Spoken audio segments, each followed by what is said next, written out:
This case involves multiple disappearances of young girls, a missing victim's brother later being charged with murder, a possible serial killer couple, and a decades-old and possibly current operating ring. Many have uncovered this ring and the possible connections to this case through the Netflix film I Am All Girls, released in 2021. But this 16-year-old survivor exposed what she thought were serial killers, but what may have been a ring, because the question remains, where are the bodies? You are such a genuine gem. Thank you for clicking on my video. I am Brooke Makenna, and I would be so happy if you would subscribe if you enjoy my videos. And you can also sign up to the Genuine Gem newsletter, and I will personally send you my videos so you never miss an upload. Before we dive in, a quick mention for our sponsor, Misplay, who allows me to tell these stories. The Rewards app actually allows you to play mobile games and earn points that can be redeemed as gift cards to places such as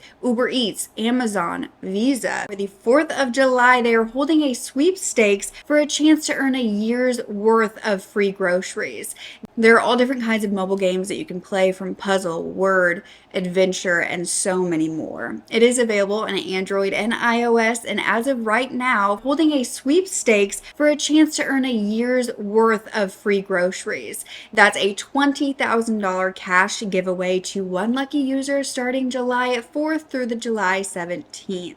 You can download for free using the link in my description, and then use my code Brooke20K inside the app, and you will get 50 bonus points and one free entry into the sweepstakes as well, with no purchase necessary. So download Misplay in my description, use my code Brooke20K, and start earning today. Now let's get back to the story. So it all started in 1988 in South Africa. 14-year-old Tracy Lee Scott Crossley lived in Randburg. She had older brothers Sean and Mark. Tracy was the baby, and she was very close with her family. Her father Paul worked as a production manager for breweries, and her mother Maureen worked for a metal purchasing company.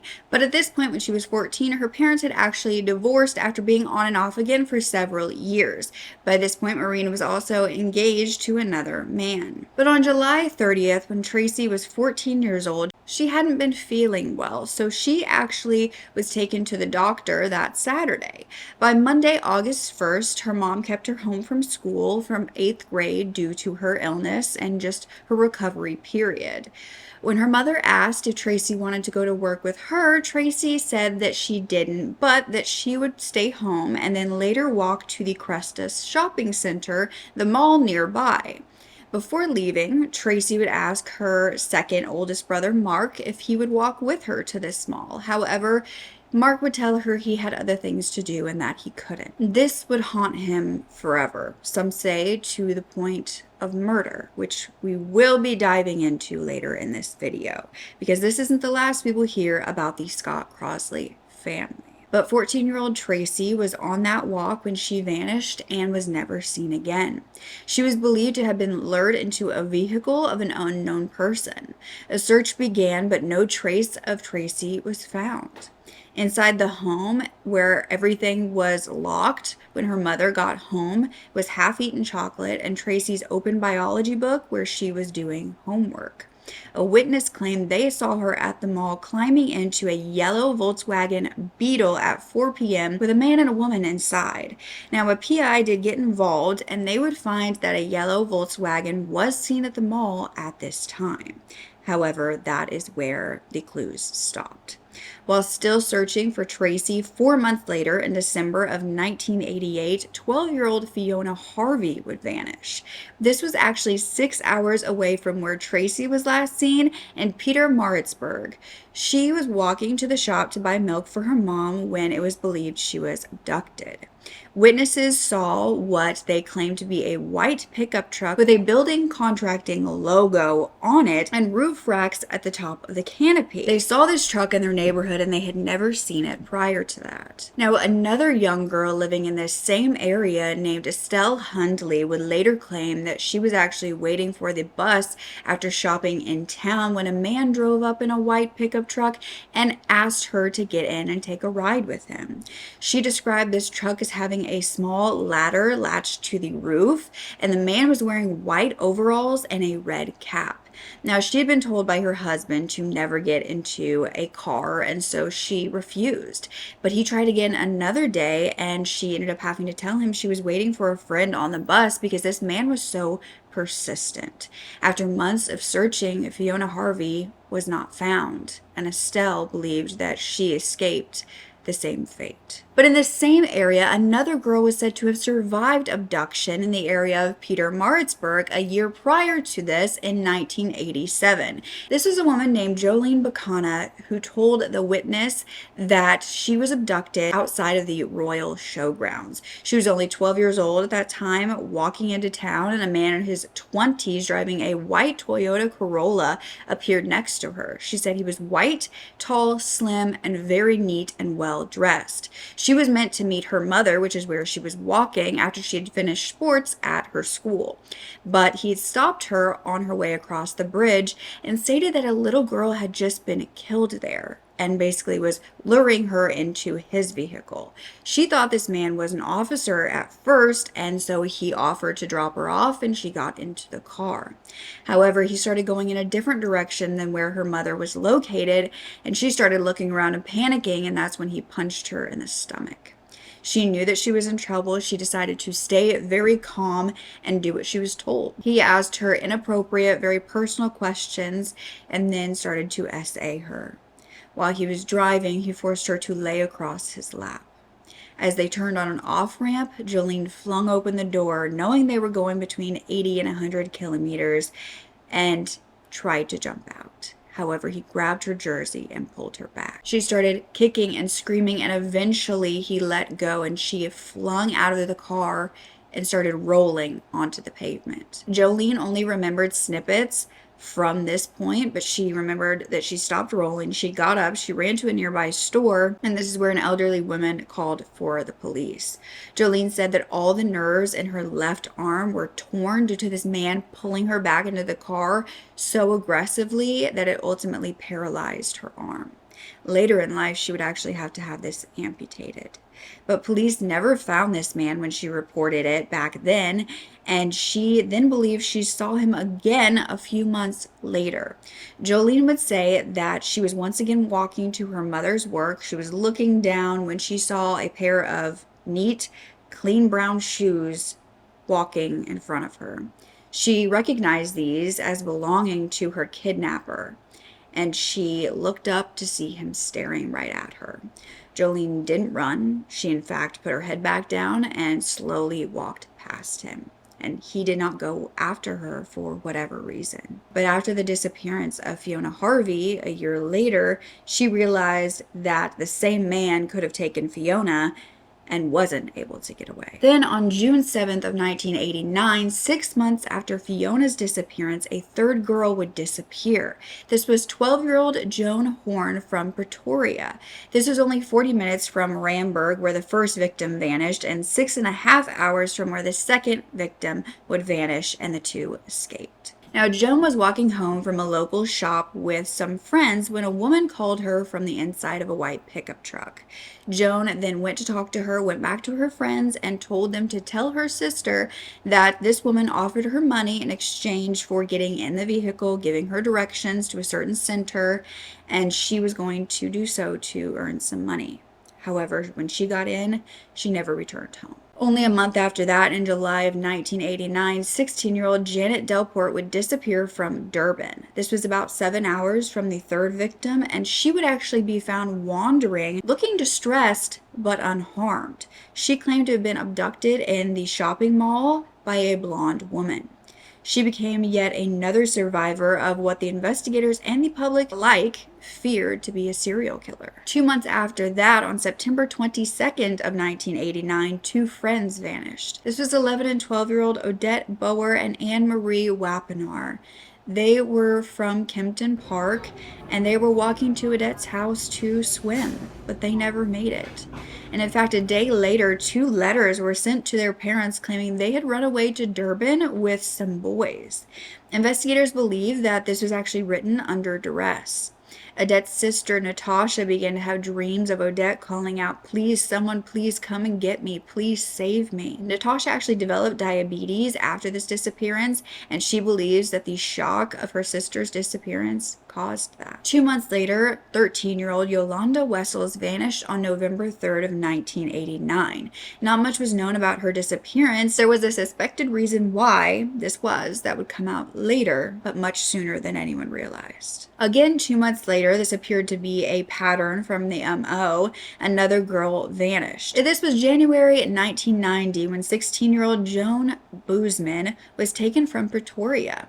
This was the same town that the third victim, Joan Horn, was last seen. But Joan Booysen would live to tell her story. On the morning of January 11th, Joan would be speaking to a police officer after the most horrific night of her life. Joan, who was still under the influence of drugs given to her, would state that a man had taken her home where she was handcuffed, drugged, and essayed before being locked in a cupboard. Before the drugs made it through her system, she was able to escape the cupboard and found that her abductor was nowhere in sight. She then found a phone. She called her cousin and told her to call her mother. She found a door and ran out in the street for help while being chased by her other abductor, a woman. A passing car actually saw her distressed and took her into the car and drove her to the police station. This survivor would tell police that she would take them back to the home where she escaped from. Now, investigators were taken to a home at 227 Haarhoff Street in the Capitol Park neighborhood of Pretoria. This home was placed under surveillance, and 4 days later, they were able to identify the man Joan described driving past this home.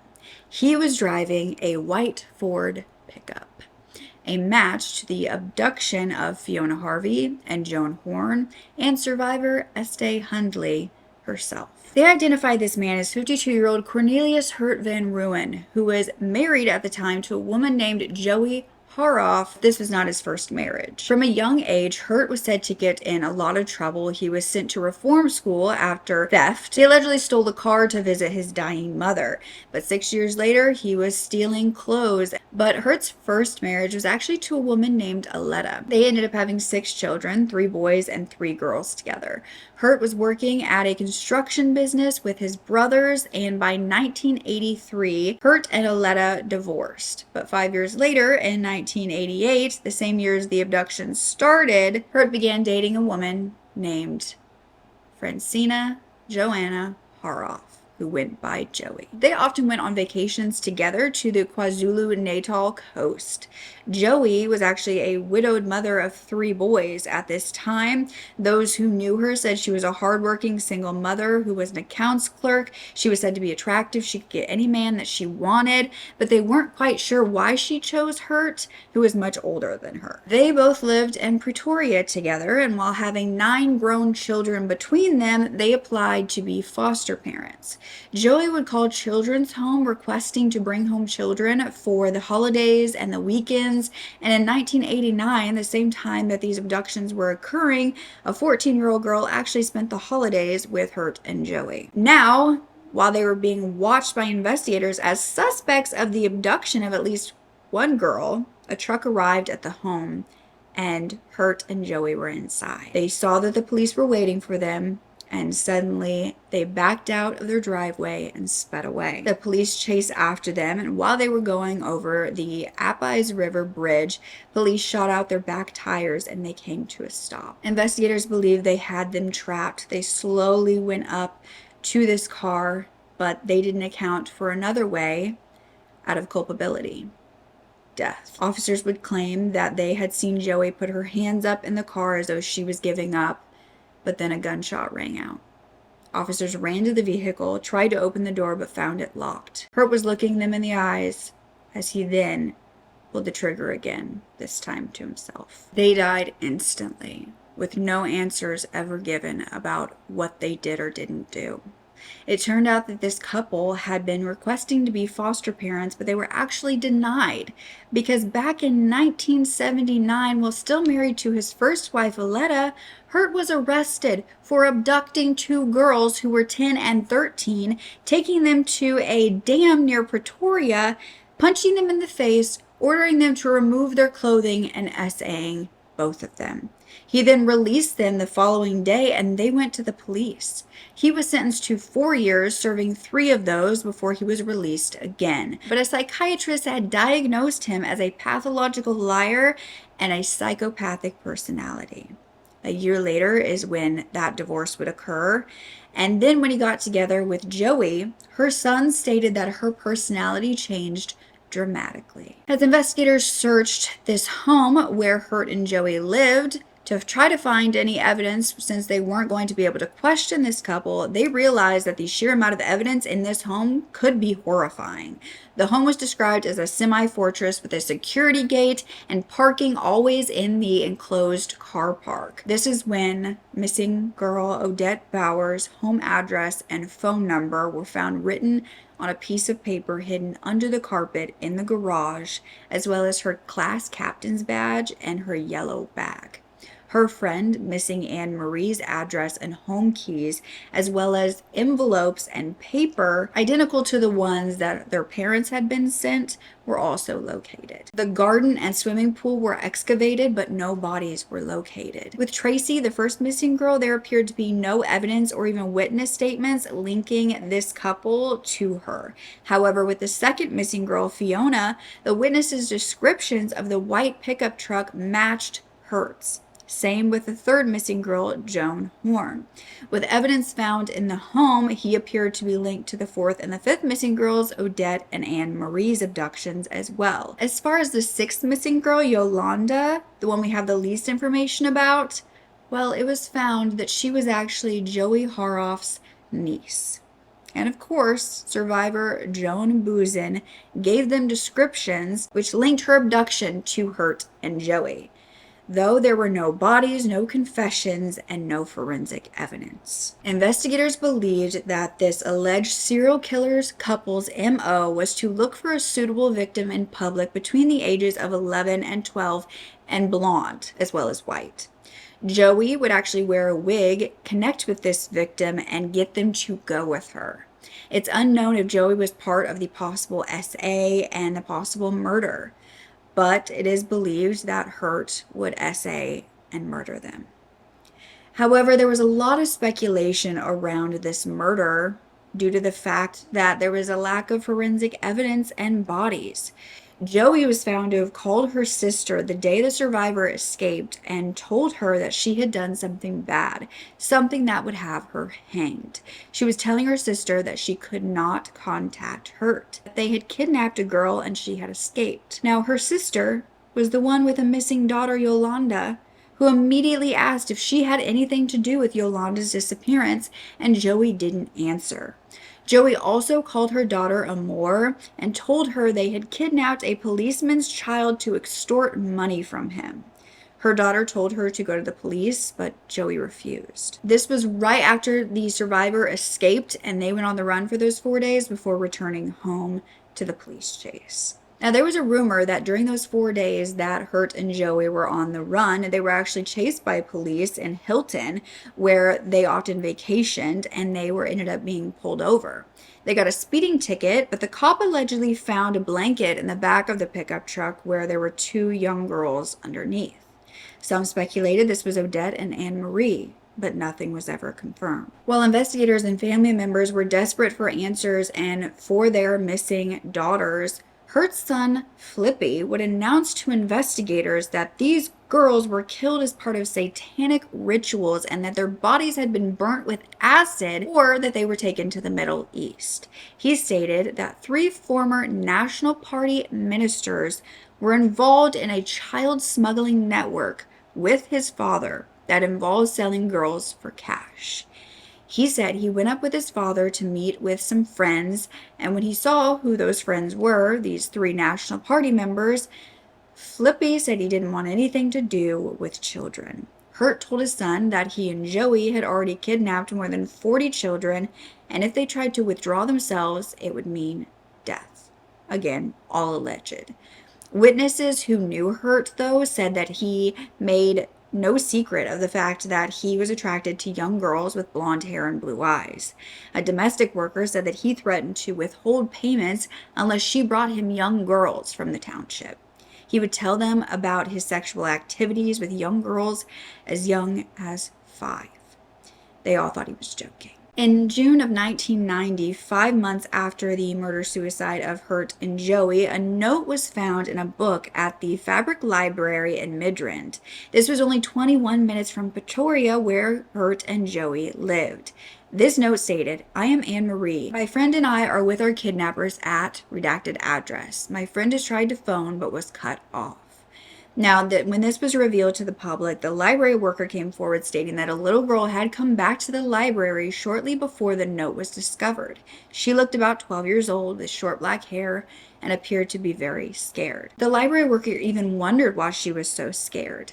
But now Anne-Marie's mom said that the handwriting was definitely her daughter, and the police confirmed it, but that address in that note ended up being fruitless. It led many to believe that Odette and Anne-Marie were still alive even after Gert and Joey died. But a handwriting expert does not believe that this matches either of the girls' handwriting, and the names were both misspelled. 3 years after Gert and Joey had been exposed, in 1993, first believed victim Tracey Lee Scott Crossley's family received a letter in the mail. This stated, "During August 1988, a woman fitting Miss Joey Haarhoff's description was in company of a young girl in a blue and white combi. Was doing some inquiry about an empty house at number 13th 11th Street, Graymont, saying that the church wants to buy the house for its minister. I hope this is some clue. Anonymous." Now, her family still had no clue where Tracy had gone or if she was connected to this couple. This is the first time that they had even heard a slight connection from Tracy to Gert and Joey, but investigators still had no idea what happened to her. While there was no proof of this, in 1995, Gert's daughter, who was also named Anne-Marie, was found to have claimed that she was stabbed over 50 times by 2 teenage Satanists in KwaZulu-Natal, where Gert and Joey often vacationed. The police got involved, but they believe she'd actually stabbed herself, and she was charged with fraud and perverting the course of justice. I mean, it only gets crazier with Gert and Joey's families. In 1996, Gert's home was given to the police to investigate further, as it was believed that all of these victims had been taken there. The roof was removed and vacuumed for traces of hair and nails. The walls were demolished and scoured for secret compartments. Soil was shifted and bones were found, but they belonged to animals. The search for the missing 6 girls continued, their faces appearing on milk cartons and in the media. But in 2001, 11 years after the deaths of Gert and Joey, in February of 2001, Gert's son, Flippie, was found guilty of perjury after giving police conflicting statements under oath relating to the missing 6 girls. He had since stated that his brother, Gerard, had told him that one of the missing 6, Joan Horn, died shortly after she was kidnapped, but that the other girls were still alive. He stated that Gerard told him that he and his mother took the girls shortly after they were kidnapped to Durban. However, at this point, Flippie was already in jail for the murder of a 15-year-old Zimbabwean girl. He was given life in 1991 for murder and dismemberment of a 15-year-old. The missing 6 families requested that he be subjected to deep hypnosis to establish the truth about what happened. They believe that he knew it, but he wasn't giving them the full truth. He ended up being paroled in 2008 without the truth revealed at all. And his brother, another of Gert's sons, Gerard, was sentenced to 15 years in prison for theft and fraud. No one knew if the missing 6 had been murdered, but a definite murder would occur in 2004 by someone close to one of these missing girls. Tracy Lee Scott Crossley's brother, Mark, would be charged with the murder of a former employee by throwing him in a lion's den where he was mauled beyond recognition. Nelson Chisel was identified through his skull, bones, and finger, because that was all that was left of him. So Mark Scott Crossley, a white farmer, and his black laborer, Simon Mathubula, were charged with tying Nelson up, beating him with machetes, and dumping him in the enclosure. However, they blamed each other. Mark's employee claimed that he ordered the killing.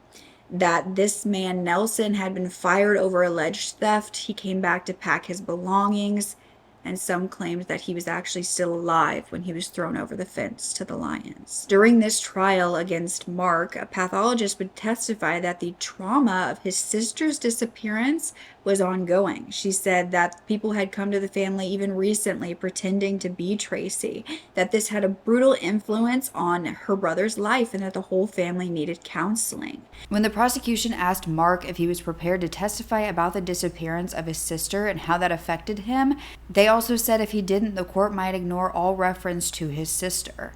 He said, "Let's do it. I've got the balls for it. Let's see if you can hurt me with the disappearance of my sister. You want to open up that wound? Let's open it up." He then told the court that Tracy Lee was the most special friend he ever had and that he felt guilty because he hadn't been there, saying, "If I was there, maybe I would have saved my sister's life." It was also revealed that Mark had been beaten in a barroom brawl prior to this murder and suffered temporal lobe epilepsy. He was sentenced to life in prison, but he would then be charged with another crime, attempted murder. But we'll get back to that. In 2017, 17 years since the deaths of Hurt and Joey, and 19 years since the disappearances started, adolescent bones were found. Now, this really renewed the interest in the missing six, as the beach where they were found was KwaZulu-Natal, where Hurt and Joey would vacation. And in fact, it was very close to the holiday resort they stayed at. This is where investigators had believed the entire time that they could be buried. So they ended up digging up the beach and they sent any evidence in for forensic testing. Unfortunately, DNA testing found that none of the bones were a match to the missing six. Later that year, missing Tracy's brother, Mark, had his murder conviction set aside, and he was just given 5 years imprisonment, saying that the prosecution had failed to prove beyond a reasonable doubt that Nelson, the victim, was still alive when he was fed to the lions. However, Mark was still a threat to the public as he had assaulted a fellow inmate with a sharpened spoon while in jail. And then in 2008, he was released on parole. Scott Crossley has been on the run for the past 5 weeks after he allegedly ran over a farm worker in Hoedspruit in Limpopo in December. Scott Crossley previously served 5 years in prison after he ordered farm workers to throw a fellow worker, Nelson Chisali, into a lion enclosure in 2004. However, he was then charged with attempted murder of another employee, Silence Mabunda. Silence said he was attacked, dragged, and driven over by a 4x4 by Mark. And then in 2009, this case just kept having more and more come out. A woman came forward to the police saying that when she was 8 years old, she saw Hurt and her father murder and bury young girls on their land. She believed her father, Piet de Jager, was an accomplice in these murders. Police dug up that family farm, but in 2 days, no remains were found. In 2013, authorities found a female skeleton under the swimming pool in East Rand. This was built by Hurt's construction company, which installed swimming pools, and during the time he worked there. The skeleton was wearing a green dress, brass ring, and black knitted tights. Police said that it could have been that of a young teenager. Some of the bones had what appeared to be saw marks, but nothing has been connected to this case. The next year, Major Mike Van Dart was assigned to the missing six case, but not a single trace of any of these six girls had been found. In 2018, the letters that were sent to the missing girls, Odette and Anne-Marie, were believed to be fake. A forensic handwriting analysis was convinced that Anne-Marie did not write the letter. But that same year, 2018, a bombshell rocked South Africa when 3 National Party ministers were alleged to be pedophiles once again. The first time, of course, was by Hurt's son, Flippie, and this time it was in a book called The Lost Boys of Paradise Island. This reported that these alleged 3 party members took trips in military helicopters to Bird Island, where they would essay young black boys. Now, many had believed that in the case of the missing 6, the fact that they were never found meant that they could have been sold. Now, Officer Don Chandler, who investigated missing Fiona Harvey's case, stated that he believed that Hurt was also abducting young black girls as well, but their cases just were never followed up on, like the white girls were. He pushed for further investigating, stating that there had been sightings of the missing 6 throughout the years, and they were looking into the possibility of trafficking. But he stated that even his interest in the case made him a target, and once he had been robbed of his computer and 2 cell phones with a lot of information on this case. In 2019, the 30-year-old missing persons case of the second victim, Fiona Harvey, would have an update. You see, a man from the Eastern Cape had called to do a DNA test of a woman he claimed was Fiona. The man sent photos of the woman. The family stated that they knew it wasn't Fiona, but the man had brought this woman to the police. She was in a confused state. She appeared not to know who she was or where she was. But eventually she would identify herself as 41-year-old Lee Sloan. Police would find that they also had done DNA tests on this woman a year ago because she was brought to the police for the same reason. Now, while Fiona's family did not believe this, a forensic expert and private investigator were convinced that this was Fiona. Forensic experts stated that there were 3 points of similarities between Lee and Fiona, including 2 freckles on her upper lip and another one on her nose. But they were also worried about the differences in her ears and her nose because they were vastly different. So that's when the forensic expert said that he had heard her nose was actually broken and she had ear operations. He believed they were the same person.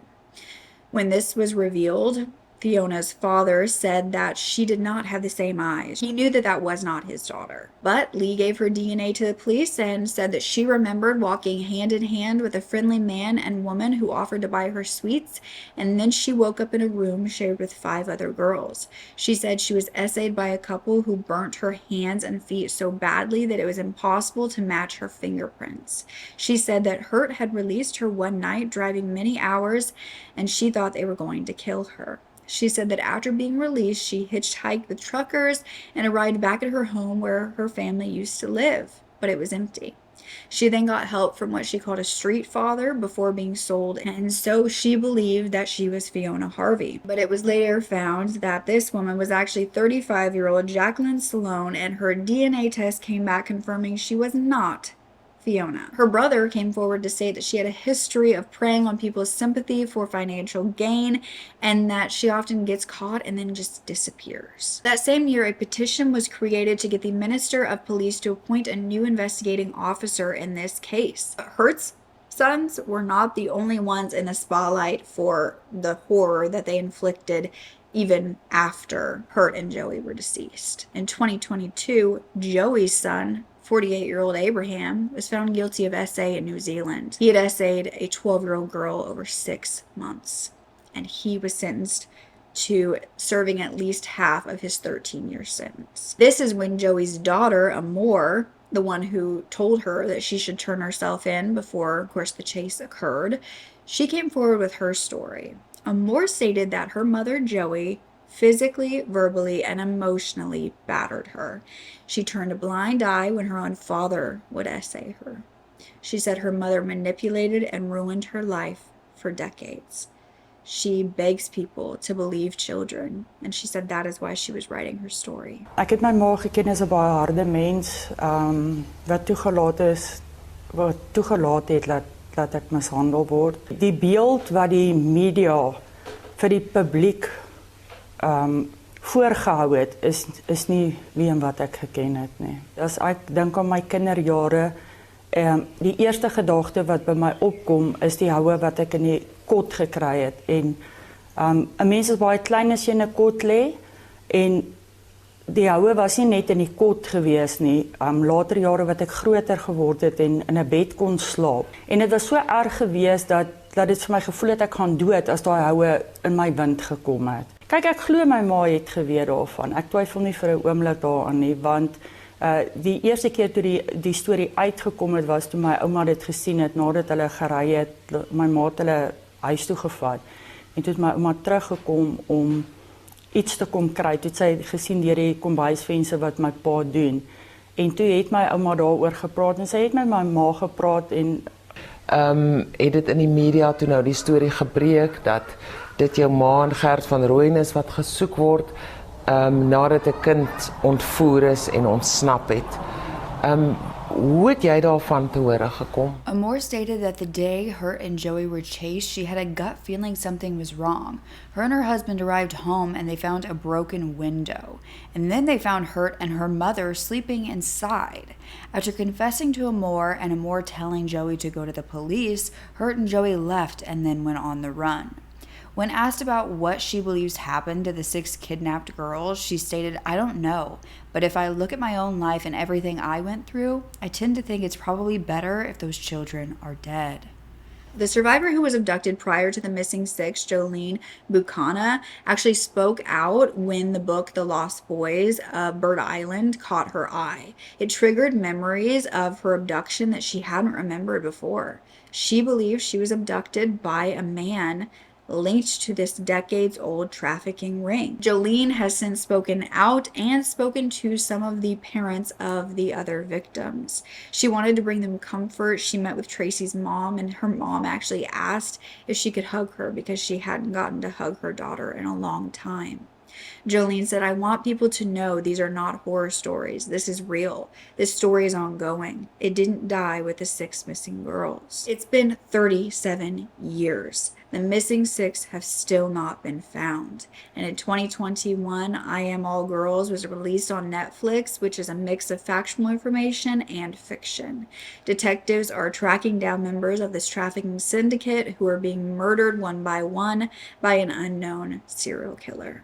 As scary as that sounds, unfortunately, the real-life events were much scarier. Where are the missing 6? What do you believe happened to these girls? Will they ever be found? Where are their bodies? Or were they really trafficked? And if so, where are they now? This was actually a case request. So thank you so much to the gym who requested it. I had no idea that this was a thing, and the more I dug into it, the more that was uncovered. There was so much crime occurring, so many disappearances, and just horrific stories. Let me know what you think occurred. I truly hope, I don't know what I hope here, honestly. Would it have been better if they didn't have to endure a life of trafficking? Do you think that Hurt and Joey were responsible for the missing 6? Do you think that there are even more?